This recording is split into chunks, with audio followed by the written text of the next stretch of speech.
ఈ వర్షాకాలము మీ పిల్లలు జాగ్రత్త అండి. ఇది ఎక్కువ మంది ఇలాంటి చెప్పులు అయితే పిల్లలు కొనిస్తుంటారు. ఈ వర్షాకాలం ఏమైతుందంటే వర్షం పడ్డప్పుడు ఆ చెప్పులకి లోపలికి తేళ్ళు కానీ ఇంకా చిన్న చిన్న పురుగు పుట్ట అయితే లోపలికి పోతూ ఉంటాయి. ఇది చూడండి, మా చిన్న పాప నేను కూర్చోంటే ఆ చెప్పుల దగ్గర పోయి ఆ చెప్పుల లోపల చూస్తాను అనమాట.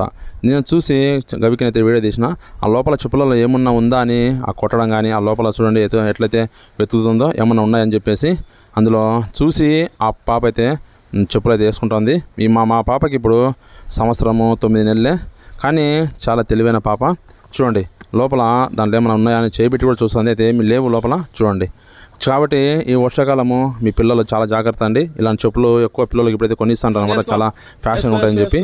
వాటి లోపలికి ఏమైనా పురుగు పుట్టకపోతే ఇంకా వారు అట్లా వేసుకుంటే ఇంకా ఖర్చే ప్రమాదం ఉంది. కాబట్టి చాలా జాగ్రత్తగా మీ పిల్లలు చెప్పులు వేసుకుంటే ఎప్పుడు మీరు చూసి అందులో ఏం లేకుంటే ఇవ్వండి. Thank you for watching. Super.